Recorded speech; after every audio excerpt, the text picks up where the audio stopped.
Okay, we can start. Welcome back. Hope you had a good lunch. So my name is Stephan Janssen, and what I want to talk about in the next 45 minutes, once my slide appears, is about AI-Augmented Programming. I'm the founder of Devoxx, so I'm the guilty one. I run Devoxx Belgium, that's the one I organize, and I also co-founded Vox Days, or Vox, together with Mark Hazel. You can follow me on Blue Sky, and if you have any technical questions, reach out on Blue Sky. I've left Twitter, more or less, because Elon Musk is crazy, and I don't like to be brainwashed by him either. But the fact that I'm using AAP, there's a reason why my acronym is AAP. I'm from Belgium, I speak Flemish, Dutch, and AAP means monkey. That's why you see the monkey on the right. And the reason why I'm calling this monkey business is that basically these coding assistants, they're replacing Stack Overflow. We used to copy all the code from Stack Overflow, just paste it, just run it, and it works. Okay, let's continue. We're basically doing this now with coding assistants. The AI systems, they produce code, we copy it, we run our unit tests, if you already have unit tests, and it just runs, so okay, fine, we don't have to look at it. So it's a bit of a monkey business, be careful about that. The theme is Matrix. Who've seen the movie Matrix? For obvious reasons, we have Agent Smith, which will join us. And so what I want to talk about here is about agentic systems, but using 100% Java. So let's first start with the intro.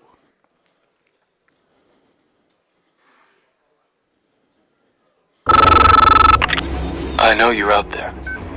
I can feel you now. I know that you're afraid. You're afraid of us. You're afraid of change.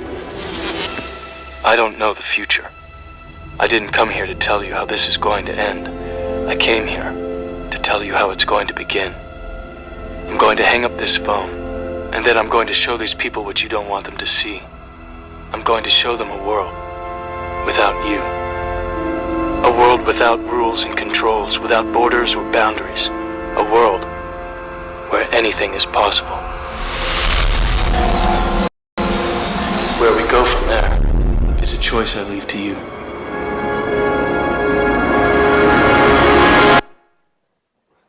That's scary.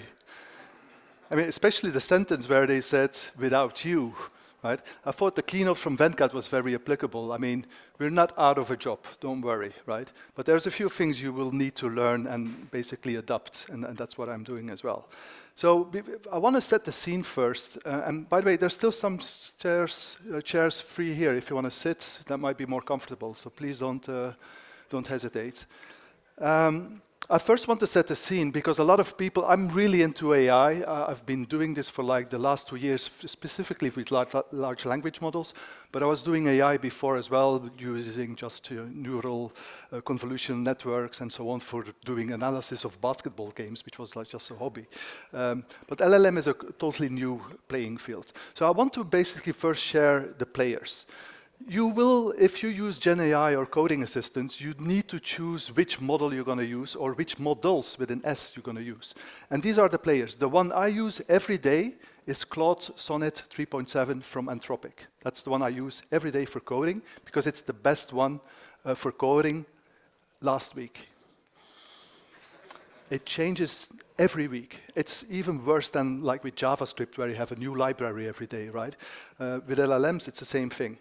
The other player is, of course, OpenAI. Everybody knows OpenAI with ChatGPT and so on. 2 days ago, they announced even generation of images. You can now create posters with text, and a whole group of art workers are just going to lose their job because you can now do it with GPT, which is frightening. I call this the quantum superposition state. Quantum superposition means that you have 2 states at the same time, so it's both exciting and frightening at the same time. It really is. The other one is Google, of course, and that's the one you should remember as well, because I think yesterday they released Gemini 2.5 Pro. And I'll talk a bit more about that. But if you go to aistudio.google.com, you can actually play with these models. And because it's an experimental version, you can play with it for free. You don't even have to pay for it. So that's really generous of Google to do that. The other one, which, I mean, we're in Europe. We only have one player in Europe, which is Mistral. Mistral is French, and they have also a very good, some good models. I don't use it, but they do have local versions as well, because it's open sourced approach. So you can actually install these models locally on your computer. So that's pretty neat. But I must say, the one that really is starting to rock the boat is DeepSeek. DeepSeek is Chinese. They're fully open sourcing, or at least 90% of what they do is open sourced. They are rocking the boat. I mean, they're doing reasoning models which are better than GPT, but for a fraction of the cost. So if cost is important, DeepSeek, from a thinking perspective, is really great. There are two groups there. You can actually talk to a model, or you can actually have a reasoning model where it will actually think about the answer before it actually starts giving you a message back. That's the playing field from the commercial cloud providers. Be very careful. Whatever you send to them, they will use that data and they will train on that data moving forward. So if privacy is important, you don't use that. So what's the alternative? Well, the alternative are the local inference engines. There's a couple of them. Most of them started with Llama CPP, which is an open source project from a guy from Bucharest. Not Bucharest, sorry. Where is it? Hungary. Budapest, that's the one. Thank you very much. Oh, you helped me there. Oh. I think it's, I can't pronounce his name, sorry, but he's like a genius, right? It's like I used to do video editing with basketball, and we had like FFmpeg, which was like the Swiss Army knife to do video analysis and video splitting and so on. Well, Llama CPP is like this Swiss knife for LLMs. It runs locally on your machine, and a lot of these tools like LM Studio or Llama Yan, they work on top of that. Right? So they use that one to start, but some of them, like Ollama, has now moved to Rust implementations. Now there's also, because my focus is Java, there's also Java implementations, which I've just mentioned. There are two very well-known ones. JLlama, and this was from a company called DataStax, which just got acquired by IBM just recently. And Llama 3.java is a guy called Alfonso Peterson. He works at the Graal VM team. I actually did a talk with him together at Vox Day CERN. And the cool thing about Alfonso is that he works in the Graal VM team, so he creates native images. So he has created a native image which only works on Windows and Linux for now, but they've promised a Mac version is going to come out this month, so the month is almost over. He told me it would have been this week. I was hoping to show it, but it wasn't yet ready. And it's faster than the C++ version. Faster than the C++, and it's fully in Java. So that means you can actually debug all the way. If you have a full Java stack, you can go all the way to the matrix multiplications and see how this LLM works, which is too complicated for me, but it's fun to know that you can do that, right? And a lot of those, they're just free. If you take a picture, those are two talks about Llama 3.java and JLlama. So make a picture of that. Those are two talks that we did at Devoxx Belgium last year. And they go in much, much greater detail. I would really encourage you to have a look at those talks because they're like experts. I'm just a user. So if you have a local version, what I do is that I work both local with local models, and I work with cloud models. And so if I work with the local models, you can, with Ollama, just download it. And those are the ones that I often use, a combination of those. The one I often use is just Llama 3.1. And the 8 billion, 70 billion, 405 billion are the number of parameters that these models are using. So depending on the memory that you have on your portable, you can run the 1 billion, or maybe you could even run the 70 billion. Now, I had to actually, for the next year, I have to wash the car from my wife because I was able, that was the deal. I could buy a MacBook with 128 gigs of RAM. And with 128 gigs of RAM, I can run 70 billion even more, right? I probably have to do a lot more to get the new MacBook Ultra, which is a 512 gigabytes, but that costs 12,000 euros. So my wife will not agree for that for sure. Right? But those are the models that you can use, and it really depends on what you want to do. I'm using these tools for coding, right? So for coding, DeepSeek Coder from DeepSeek is a very interesting one. Gamma is one from Google that they released. Every week, there's new models coming out, every week, right? So how do you choose? Well, the cool thing is that they actually have these benchmarks. These benchmarks will actually look at how is the coding speciality of this model? How is the reasoning? How is the data analysis, and so on? And so they have like these benchmarks where at least we can compare apples with apples, right? And what you see, Gemini 2.5 released 2 days ago is already better. I mean, from 85 compared to the one I was using, Claude Sonnet through 3.7, it was 74. I mean, that's like 11% better, right? And I mean, percentages, they go to 100 and that's it. So what's going to happen? We are on this exponential growth, not only on intelligence, but also on releases and these models getting better and better, that in 2, 3, 5, maximum 5 years, they're all going to reach 100%. Which is, again, the frightening part. The engineers have problems identifying new benchmarks so that it doesn't immediately hit all the questions. There's this ARC benchmark that they've introduced, which is trying to actually create a level playing field. But even there, it's actually becoming difficult for humans to create benchmarks to test these models because the models are just too smart. I mean, we're living science fiction. We are really living science fiction. It's just amazing. So anyway, that's the one. So I was actually frustrated in the sense that who uses IntelliJ? I would say 80%. I use IntelliJ as well. Why are you laughing? So everybody's using IntelliJ, or the majority. I use IntelliJ, and 2 years ago, I had Anton from JetBrains doing a keynote at Devoxx Belgium, and they announced AI Assistant. And I asked him, okay, AI Assistant, does it work with local models? No. Is it open source? No. Okay, and I was like, come on, I need local models. If I'm on a plane or a train and I have no internet, I want to be able to talk to my local models, and when I'm online again, I can go talk to the cloud models. So they said, no, we don't have it. So I decided to build my own plugin, which is this one.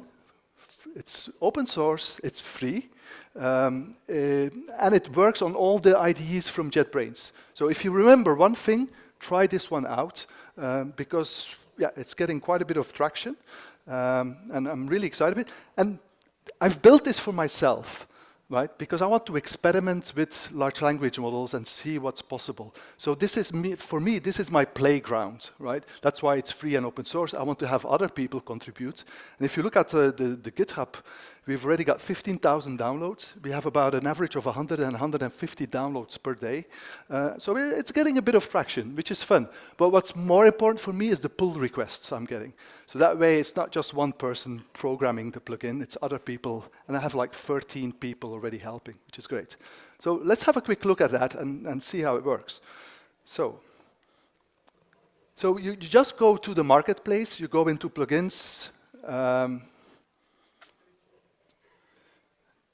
Here, you just type in marketplace Devoxx, and you will see it here appear, and you just install it.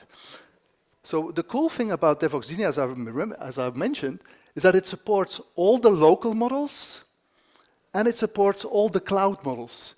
So any model that you want, you can add your API key. So if you don't have the Google Gemini key, you just click on this one, and it will take you to the website, and you just create a key, and you add the key in here. And then you activate it, because you don't want to get too much choice. You just want to activate the ones you use. So those are the ones I'm using, as you can see. And so what you can then do is that you get this right dialog. And here you can then choose which model you want to use. So I'm using Ollama, which is locally running. And I'm using, let's go for Llama 3.1. And then I can say, like, tell me a joke, whatever. If I can type right. And there's a shortcut, which you can also define. And so this was running a local model very rapidly. You saw it was like almost 1 second, and I get a response. So that's cool. But what I can do as well is that I can actually have because it's all about context. So I have this simple project, which I'll talk about a bit later in the slides. I can say add project, and what it has done now, you can see here this small line here, it actually has filled the window context with the full project. Now, how does it, if I press add project, how does it know what to do? So in the settings here, the scan project, you can actually define which projects you should exclude, which which directories, sorry, you should exclude, which files you want to exclude, maybe even use the git ignore to exclude, and then maybe say, no, only include the Java, the Kotlin files, and the Python and the Markdown, don't include that. So it's using this information to actually add it to the window context, and then I can say, like, list me all the Java files, in this project. And it doesn't matter if you mistype or misspell, because it knows about autocorrection and the context. So what it is doing now is that it's sending the full project that it copied, and it talks to the local model and says, these are the files that are in your project. Now, there's a small debug feature where if you go to my text edits, and I do a new one, you can actually see what it had sent. Do that again. Let's delete it. Yes. Add to project. There it is. This is what it actually has created. It has actually created a project structure. It's a bit small, but it creates a project structure and then all the files underneath it. And that was sent to that model to know what was actually the context. This is called in-learning prompt or in-learning window context learning. So if it doesn't know about, for example, certain documentation, I can include the documentation in the window context, and the model will know, okay, I have this reference to documentation, so I will use that in consideration when I need to answer a question. So that's neat. But what I can do now, and all the other plugins, all the coding assistants can't do what I'll show you now, is that I can now actually go to Anthropic, go to my favorite one, Claude 3.sonnet, and then say, like, which class is the most important? So now it's going to the cloud, so hopefully my internet is working, but it's continuing the conversation. So it already knows what the local model answered, it already has the window context, and now it's actually going to the cloud and saying, okay, well, here it is. The MCP server application is the most important one. It even shows the code, etc. Bloody hell. Cool, eh? So, yeah, this is very powerful. And so I can actually, what I often do is that I talk to a local model, then I go to Google, then I go to Sonnet, and then I go to DeepSeek, and the answer is just poetry. The answer is beautiful. Because I had 4 smart assistants looking at the code with different specialities, giving the window context, which is really important, and it knows how to answer it. Cool. Now, also, just a quick note, you see here, 200,000 K, that's the window context size. So that's the maximum characters that you can send to this LLM, right? And that's the reason why I'm showing here, it's hard to read, but it says 16K tokens. So I have 16,000 tokens. One token is almost 3 to 4 characters, right? So if I have 16,000 tokens and I'm sending it to a model of 200,000 tokens, it fits nicely, right? So if you have small projects, small proof of concepts, MVPs, you can actually enter it in the full window context because it's often not going beyond that. Now, 200,000 is actually not that big. Gemini has a window context. You know how big? I know Alex knows that. 2 million tokens. 2 million tokens. You know how much that is? That's 3 times Lord of the Rings trilogy in one prompt. So that's 9 books in one prompt that you can send. That's a lot, but it's going to cost you a bit as well. So watch out, because like GPT, I think it's $75 if you fill it up completely, and then another $50 if you get it back. So you have to really be cautious. That's why I have these calculation tokens where I actually calculate how much it's going to cost me sending this type of tokens. It's cost me 0.04 cents to send 16,000 tokens, which is okay, right? Cool. Yeah? Yes, so it's a conversation. So the question is, do you send it for each request? You send it as long as you're in the same conversation. So if you're starting a conversation, you have like a system prompt. A system prompt says like, hey, you're a Java developer and you're doing a project using this code style and whatever. And then you have a chat. In the chat, I add the context, then a response, then I send another chat, another question, but it's in the same conversation, so it sends everything forward again. So that means your conversation can only go that long because you're filling the window context constantly. And then there are new techniques where they are doing like condensation. They are compressing the responses so the window context becomes again smaller. But once you hit the maximum window context, you have to start a new conversation. And that's where the problem is. And there is a solution for that. Because you all should be saying, oh, Stephan, that's fine. A hello world, that works fine. A proof of concept, yeah, that works. But I have 4 million, I have 45 million lines of code in my project. How will that work? And that's what I want to talk about now. So this is where we're going to AI agents. First of all, let's look at the building blocks. So the building blocks, what I've just showed you before is just basic conversation, talking to a large language model. That's 2023. 2024 is when you actually add tooling.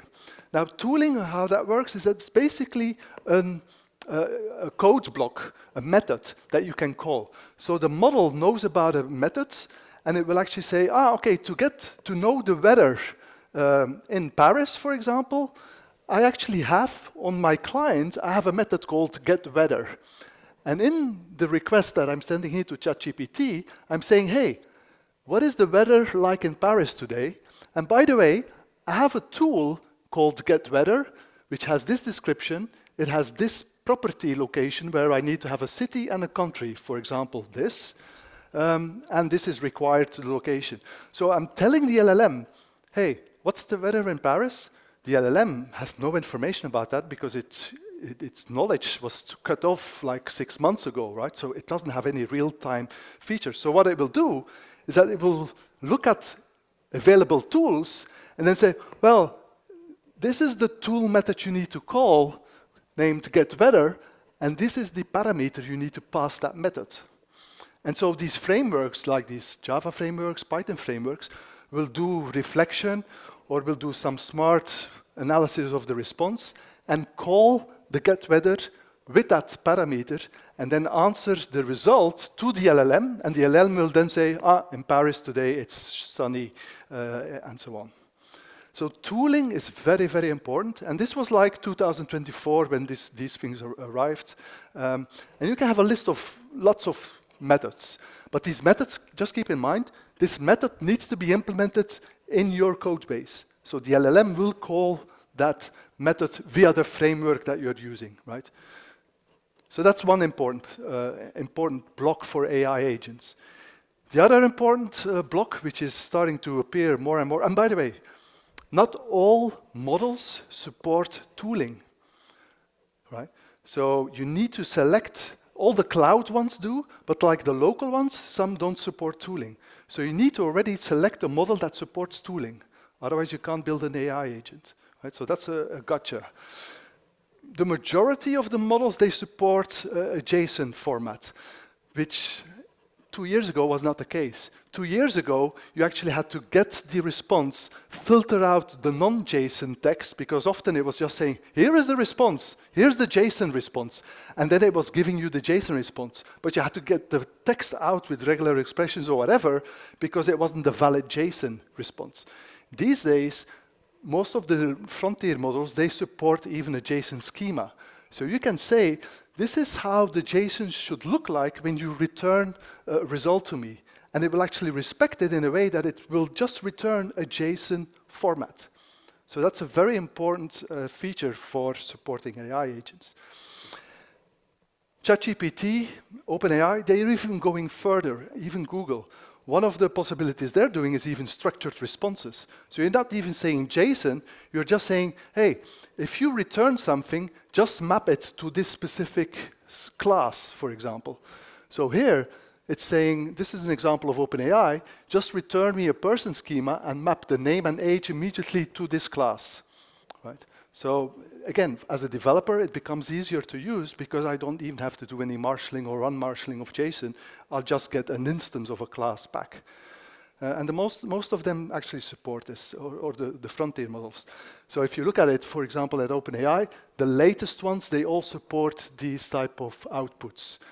But if you're still using GPT 3.5, you're in trouble, right? So you do need to use the latest ones out there to get like JSON support. Even Gemini, they even go further. They have something called code execution. So what that one does is that it will actually return working code and execute, often it's Python for the moment, not Java, unfortunately, not yet. But it will actually return a program which will call the methods, the tool methods that you've provided, and provide a method to execute those tools within the response. So the response is an executable code in Python that you can just execute. That's next level. How would I say that? It's more an exception to the rule for the moment, right? So not a lot of them are supporting this. But this is like, I call this like the cards of a language model. So what I'm interested in, if I'm looking at Gemini, I want to be sure that it does function calling and structured outputs. Those are for me the most important ones. Because if you want to build AI agents, that's the minimum what you need. What's also interesting to know, like for Gemini, the knowledge cutoff was January 2025. So it knows about the fact that Trump is a president, unfortunately.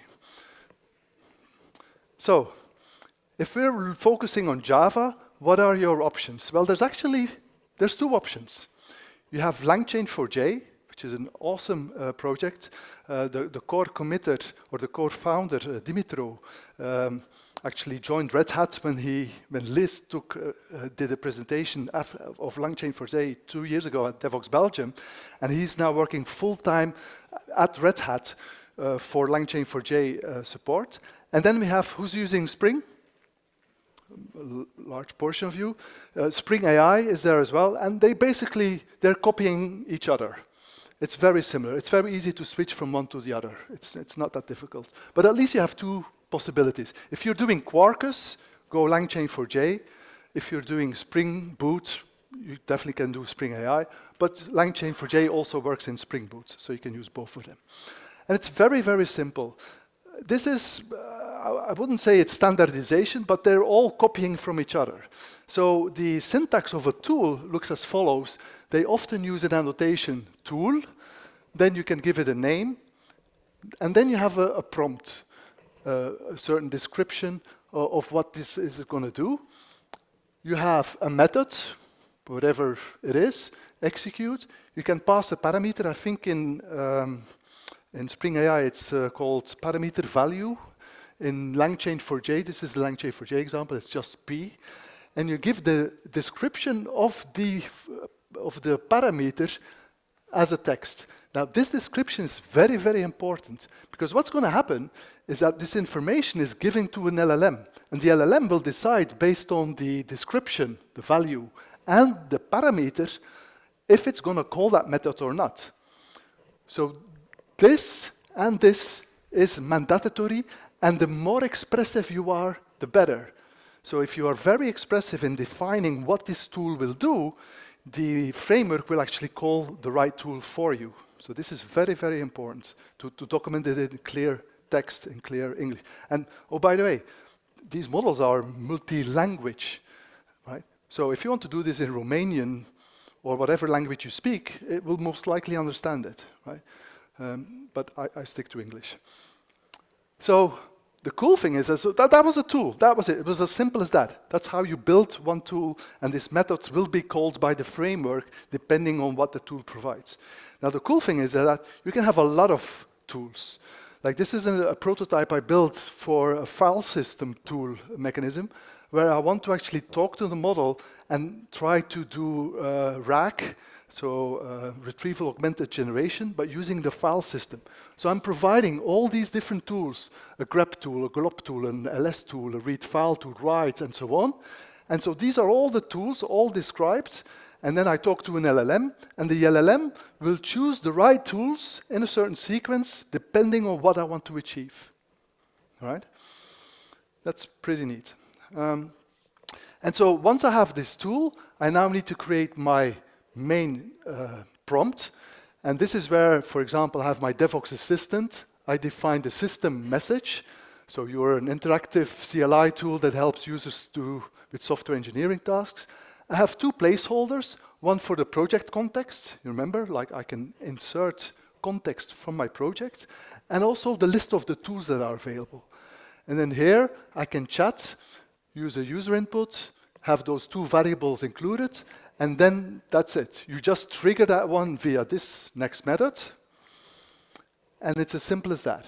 So I have an AI service builder giving it the interface Devoxx Assistant. I have a model, so this could be your Gemma or Llama 3.1 model.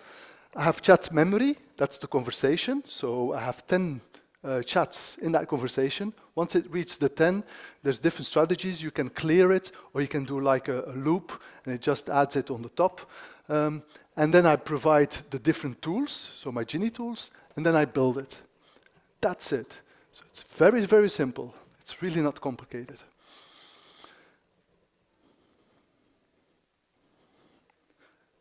Now, there are some things, if I do this CLI development, I was already running into problems because it seemed when I was using Anthropic, I could only send 40,000 tokens per minute. And I was using so many tools that it was overflooding my quota. So it was already saying like, no, you have to stop because your profile can only send 40,000 tokens per minute. So you have to watch out. There are some gotchas there, depending on which cloud provider you're using. Cool. Let's move a bit further and let's look at agentic patterns. So Anthropic actually did a very interesting paper, you can find it at the bottom there, where they talk about how you can work with large language models. You have workflow, that means that you're basically programming it in a way that you control when a model is called. That's a workflow. But you have also agents. With agents, you have no idea what's going to happen. And the cool thing is that there's actually agent patterns that already have been described. So for example, you have an orchestrator pattern where you have an LLM, and the LLM will decide which other LLM call it will call depending on the context. So this is called the orchestrator. You have a router where it will just go, no, let's go that direction because you asked a simple question. I don't have to go to tools. But if you ask like a coding question, it might want to actually execute cool tools. So have a look at that. Spring AI actually has implemented these different patterns. You can find that on that website and have a closer look at how that is done. So there's plenty of them. I've actually started using this approach where I have an LLM and I actually do an action in an environment and get a feedback because I want to do this file system tooling, which I've actually open sourced it 2 days ago, and I'll demonstrate that later on. It's called MCP Java File System. And so how it works, you talk to an LLM, and then the LLM will talk to the different tools that you have available, right?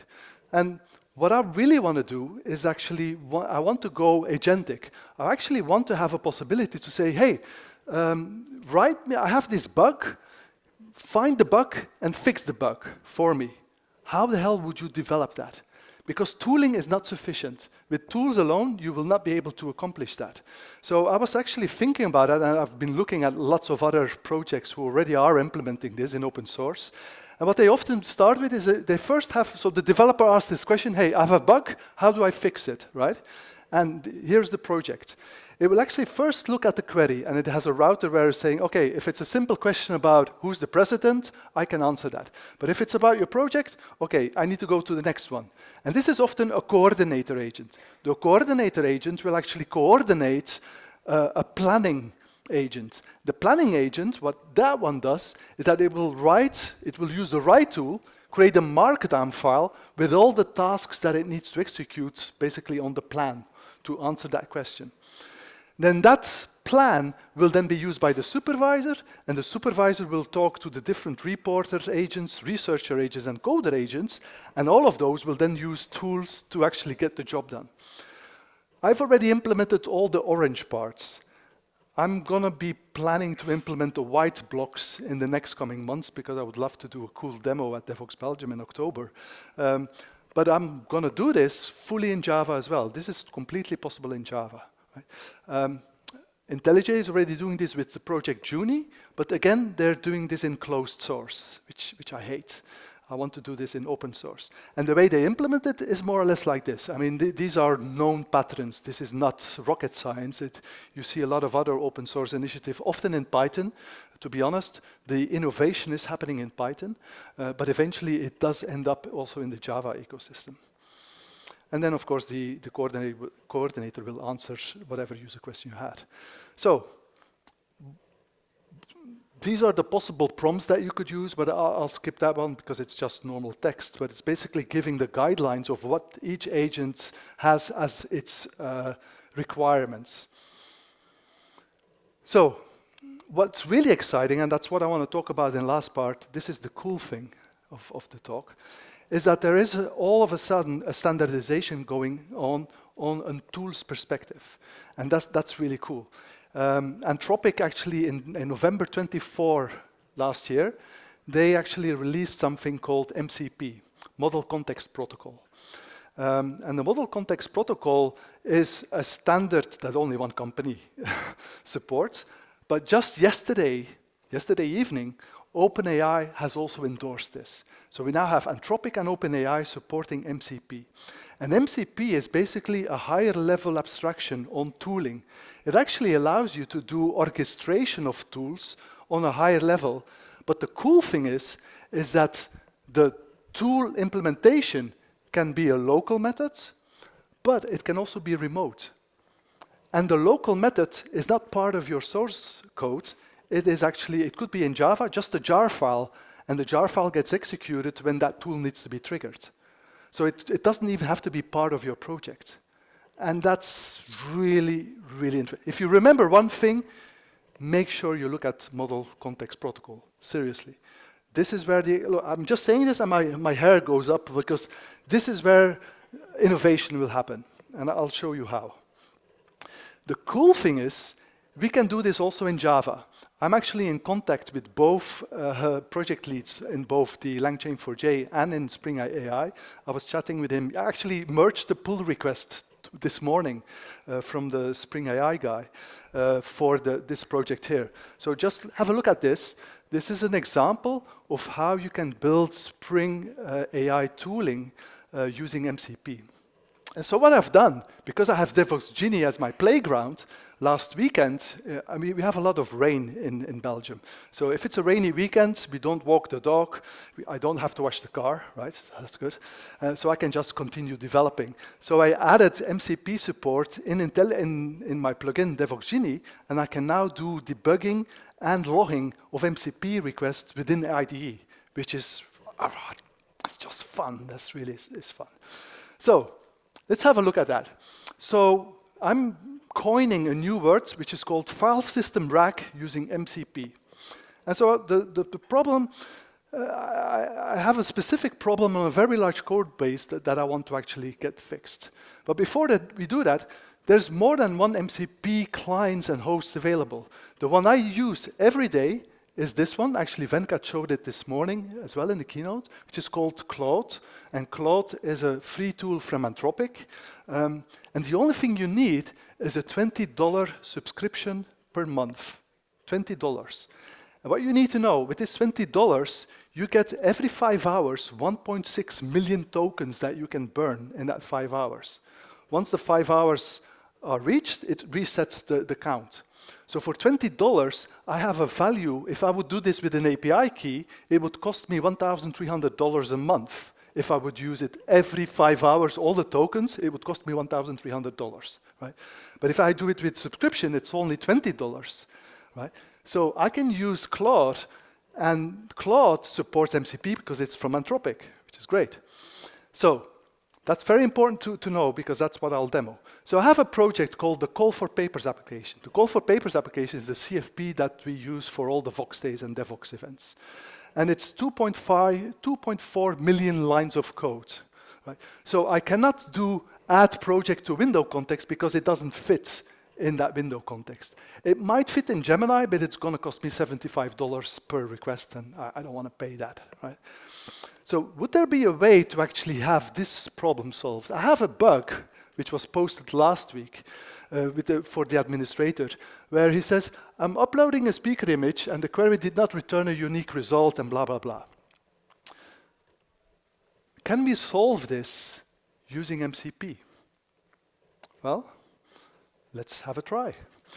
So I will go to, this is GitLab, so I'm copying the request. I'm going to Claude, and I've started Claude, and what you see here, you see this tool. I have 11 tools available: create directory, directory tree, edit file, get file info, list directory, move file, blah, blah, blah, and so on. So all the file system methods that you need basically to do an introspection of your project. I will paste the bug, which was this one here, and I will say,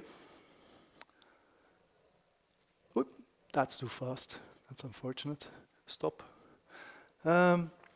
Use the file system tool to look at my code base and investigate the issue.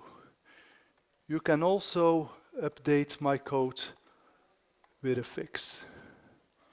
Let's see what happens. So what I will do, because I explicitly said use the file system tool, it actually asks permission to use the tool that I provided. Right? And by the way, this works also with my Java version. I'm using the Python version because it has a bit more methods, but the Java one, the Spring AI one I built, I tested this morning, also worked to a certain level. I still need to polish it a bit. So I say, okay, allow. So now it's asking me to actually go to the project.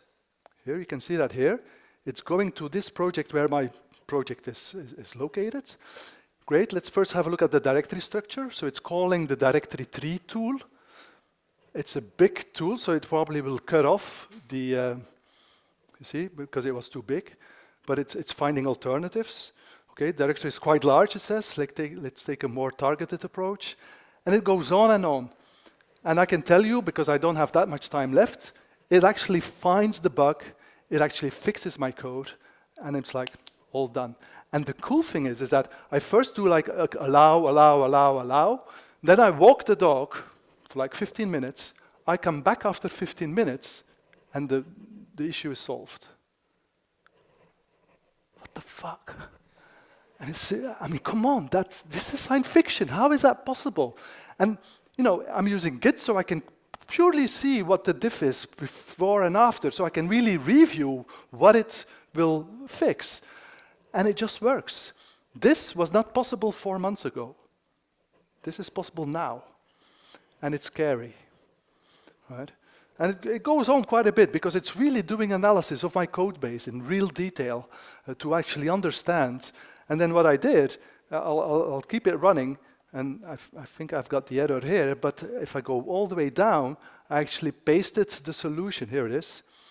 So I said like, okay, Claude researched the issue, problem identified, blah, blah, blah, the solution, what it needs to do, etc. And then as a senior developer, you can review it. And at least you will already, even if it's hallucinating a bit, it will definitely point you in the right direction. So you're winning time, nevertheless. Okay, let's move on, because I'm running out of time. So that was it. So it's all about context, tools, and orchestration. That's really important. And what I often say is that AI will not replace your job, yeah? But developers using AI tools, they definitely will. I'm more productive than ever. I'm an average developer. I think I'm an average developer, but I'm so much more productive, so much more intelligent using these tools because I have very smart assistants helping me, right? So before I wrap up, I wanted to show you this also in my Devoxx Genie. So if you go into Devoxx Genie here, I can actually say MCP settings. I have this file system one here, this one, which is this Spring AI version. So this is how you configure it. I can enable it, apply it, and so on. Start a new one, and then I can say, let's open the MCP log, and I can say list all Java files. And now instead of adding the full project, I'm just using the tooling. And here you can see what it's talking to the tool in Java. So it's starting this jar, it talks to it, and it does introspection of my file system. I'm using Cloud Sonnet, but I could also use a local model, and I'm getting an error, which is of course to be expected, because what happens here is that Anthropic actually has an issue with LangChain4j. So let me go to Ollama, and let's do that again. But it's basically, well, let me just show you. It's actually, I can click on it, see what it is sending in the MCP, and it actually does say like, okay, well, here are the Java files that it has found, and it will actually give that to the LLM and then give an answer, right? And this is full in Java, so completely developed in Java within your IDE. Let me try it again here, but then with this one. List all Java files. Let's see if that works. So it does again the different calls, and there it is. It gives me all the files in this project, which is correct. You have the Java files and test files, and this was just doing file system interaction. Pretty neat, eh? So I think my time is up. I'm still here till late this evening.